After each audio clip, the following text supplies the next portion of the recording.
교육과 인접한 강릉 산불로 적지 않은 학생들이 피해를 입었습니다. 교육 현장 안팎에서 아이들을 돕기 위해 나섰습니다. 설악산 5색 케이블카가 이르면 연말 착공할 전망입니다.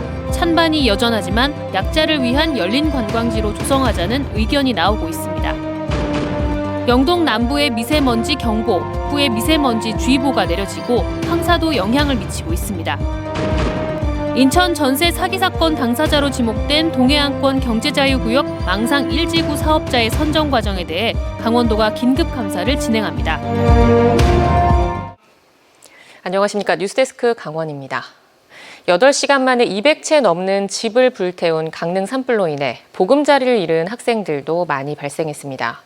아이들의 치유와 회복을 위해 교육 현장에서 다각적인 지원책 마련에 고심하고 있습니다. 박은지 기자입니다. 오전 8시가 조금 넘은 시간, 임시 거주시설에서도 엄마는 아이들의 등교 준비로 바쁩니다. 준비물을 챙기고 머리를 묶어주며 다독이지만 아이들의 마음이 걱정입니다. 두 아이가 태어나고 자라온 집을 한순간에 잃고 낯선 곳에서 지내는 것도 쉽지 않습니다. 당장 등하교 문제부터 디지털 교재나 학원 같은 교육비 부담까지 고민입니다. 기존 살던 거주지랑 위치도 전혀 다르고 그래서 일단 애 통학 문제가 제일 걱정인 것 같아요. 지금은 애 아빠가 지금 사정이 이렇게 돼서 휴가를 조금 내가지고. 역대 산불과 달리 도심 관광지와 인접한 강릉 산불은 교육 현장에 큰 피해를 냈습니다. 집 전체가 불탄 학생이 19명, 절반이나 일부 피해까지 합하면 30명이 넘는 아이들이 집을 잃었고 불길이 근접해 학생과 교직원이 모두 대피했던 경포대 초등학교는 담장과 방풍림이 소실됐습니다. 강릉교육지원청은 산불 직후 교과서, 학용품 등을 긴급 지원한 데 이어 피해 학생이 가장 많은 경포대 초등학교에 특별 상담실을 마련해 초기 심리 지원에 들어갔고 다른 피해 학생들이 다니는 학교에서도 별도의 상담 프로그램인 위클래스를 활용해 상담을 지원하고 있습니다.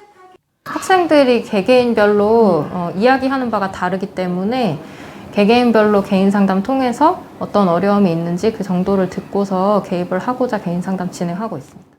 교육 예산으로 지원할 수 없거나 부족한 부분은 외부에 알려 지원을 모색하고 있습니다. 여러 NGO 단체와 기업에서 화답해 필요한 물품, 성금 지원을 약속했고 학교 운영위원회 학부모 등도 힘을 보태고 있습니다. 교육청에서는 학생 교육 활동에 초점을 맞춰서 실질적으로 필요한 것을 적시에 지원해주기 위해서 우리가 다양한 채널을 활용한 것이라고 보면 되겠습니다. 강릉 산불로 많은 학생들이 상처를 입었지만 교육 공동체 안팎에서 치유와 회복을 위해 힘을 보태고 있습니다. MBC 뉴스 박은지입니다. 부러진 나무가 전선을 끊으면서 산불이 시작됐다는 게 지금까지 추정되는 강릉 산불의 원인입니다. 이런 일이 잦다 보니 한전이 전신주 주변의 위험한 나무를 정리할 수 있도록 법으로도 정해놨습니다. 이번 산불에 대해 한전은 전신주에서 나무가 멀리 떨어져 있어 자르지 않았다고 해명했는데요. 현장 상황은 어떨까요? 이준호 기자가 취재했습니다. 전선보다 높게 뻗은 소나무가 심하게 흔들립니다. 곧이어 산 전체가 거대한 불덩이로 변합니다. 불의 시작은 전신주 옆 소나무였습니다. 산불의 원인은 소나무가 넘어지면서 전기줄을 건드린 것으로 현재 추정되고 있습니다. 바람이 강한 강원도의 경우 전선 옆 나무는 늘 불안합니다. 여기 아주 바람 아주 두렵게 불어요. 많이 부러져요. 법과 규정에는 이번처럼 특고 전선의 경우 나무와 1.5m 이상 떨어져 있어야 하고 재해 우려가 있으면 자를 수 있도록 해놨습니다. 첫 발화 장소에 다시 가봤습니다. 나무와 전신주와의 거리는 10m. 하지만 나무는 전신주보다 훨씬 큽니다. 바로 옆은 더 위험해 보입니다. 전신주 주변 비탈면에 이렇게 소나무가 빼곡한 모습인데요. 넘어지면 전선을 덮칠 정도로 나무들의 키가 큽니다. 나무 밑동부터 재면 5m 이상 떨어져 있지만 실제 비탈에서 자란 나무는 옆으로 자라 전선에 붙어 있는 겁니다. 한전은 법대로 관리했다고 했지만 주민들은 눈 가리고 아웅이라고 지적합니다. 떨어져 있지만 바람이 불어 휘어지거나 눈이 내려 무거워지면 전선을 덮칠 수 있기 때문입니다. 취재가 시작되자 한전은 나무 정리를 했지만 사유림 주인의 허가를 받기 힘들어 발화 지점 반경 500m 이내에서 지난해 이후 6그루만 제거했다고 밝혔습니다. 하지만 불이 처음 시작된 사유림 주인의 말은 달랐습니다. 산림을 소유한 지 40년이 넘었지만 단 한 번도 한전의 연락을 받은 적이 없다고 말합니다. 필요하다고 그러면은 이제 그쪽에서들 이렇게 오셔가지고 이렇게 얘기를 하시면은 이제 저희가 그렇게 해주십시오라고 말씀을 드리는데, 지난 2000년 이후 전력 시설 때문에 발생한 강원 동해안의 대형 산불은 6건으로 추정되고 있습니다. 산림 지역에서 전기선이 얼마나 위험한지를 우리가 똑똑히 봤기 때문에 앞으로 이 부분에 대한 정밀 전수조사가 시급하다고 생각합니다. 경찰은 곧 국가수 감식 결과가 나오면 이번 강릉 산불의 원인이 밝혀질 것으로 전망했습니다. MBC 뉴스 이준호입니다. 강릉시가 지역민들의 여행 꿀팁을 전하는 유튜브 영상 콘텐츠 소량 투어 시리즈를 제작합니다.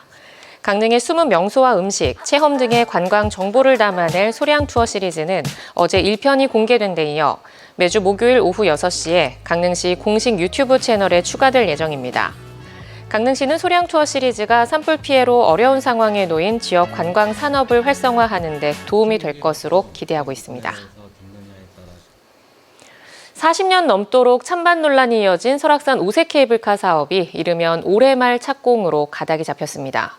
환경 문제를 놓고 여전히 찬반 논란이 벌어지고 있지만 만일 설치된다면 열린 관광지 수준으로 장애인 접근 시설을 확충해야 한다는 의견이 나오고 있습니다. 홍한표 기자가 보도합니다.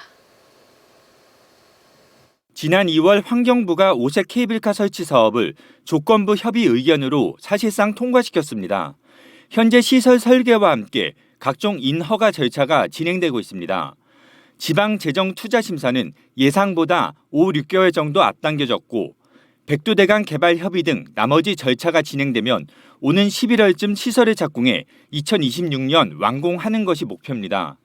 11개의 인허가 절차, 각종 심의가 남아 있습니다. 하지만 이런 남은 절차를 최대한 신속히 밟아 원샷으로 해결해서 연내 착공하겠습니다.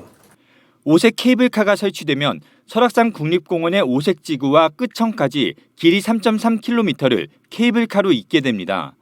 끝청부터 설악산 정상인 대청봉은 직선거리로 1.5km 떨어져 있습니다. 전문가들은 오색 케이블카의 설치 사업을 놓고 장애인과 노약자의 관광 복지에 초점을 맞추자는 의견도 내놨습니다. 2022 여가 백서를 보면 우리나라 국민들의 절반가량이 여가 활동으로 자연 명승 및 풍경 관람을 선택하고 있지만 장애인이나 노약자는 산 정상에서의 풍광을 감상하는 데 절대적인 제약이 있다는 겁니다. 특히 등록 장애인의 경우 우리나라에만 264만 명이나 있지만 이들의 관광 복지는 도외시되고 있다고도 덧붙였습니다. 오색 케이블카의 시설을 열린 관광지 수준으로 갖춰야 한다는 의견도 나왔습니다. 전동 휠체어가 들어갈 수 있을 크기의 장애인 전용 케이블카, 상부시설의 완만한 경사로나 엘리베이터 설치 등도 갖춰야 한다는 겁니다. 산 정상에 장애인들이 신체적으로 좀 불편하신 분들이 올라가기 위해서는 케이블카라든지 이런 시설이 필요합니다. 다양한 이제 개념이라든지 공법이라든지 이런 부분들이 이루어지기 때문에 오색 케이블카 설치 사업에 대해 정상의 풍경을 누구나 공유할 수 있도록 의미를 부여한 만큼 장애인의 관광 복지 실현을 위한 방안 마련도 서둘러야 할 것으로 보입니다. MBC 뉴스 홍한표입니다. 오늘 오후 3시를 기해 영동 남부 지역에 미세먼지 경보가, 영동 북부 지역에는 미세먼지 주의보가 발령됐습니다. 강원도 보건환경연구원에 따르면 속초와 고성 양양, 강릉, 동해 삼척, 정선, 태백의 미세먼지 농도는 매우 나쁨 수준을 보이고 있습니다. 기상청은 어제 발원한 황사가 북풍을 타고 동해안 지역에 영향을 주고 있다며 내일까지 황사가 관측되는 곳이 점차 늘어날 것으로 내다봤습니다. 동해안권 경제자유구역 동해망상 1지구 사업체와 관련된 인천 지역 전세보증금 사기 사건이 전국적 이슈가 되고 있는 가운데 강원도가 사업자 선정 과정에 대한 긴급 감사를 벌이기로 했습니다. 강원도는 당초 다음 달 동해안권 경제자유구역을 상대로 정기 종합감사를 실시할 예정이었으나 2018년 해당 업체의 망상 1지구 사업권 획득 과정에 대한 의혹이 커짐에 따라 긴급 감사에 들어간다고 밝혔습니다.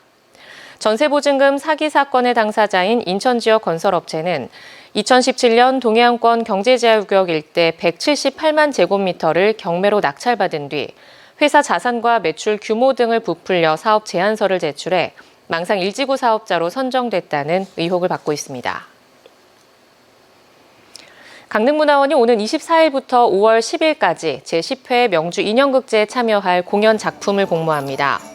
국내 전문 인형극단을 대상으로 공연 작품과 개막 작품을 공모하며 줄인형극, 장대인형극, 인형 뮤지컬, 그림자극 등 다양한 장르와 소재의 작품을 선정합니다.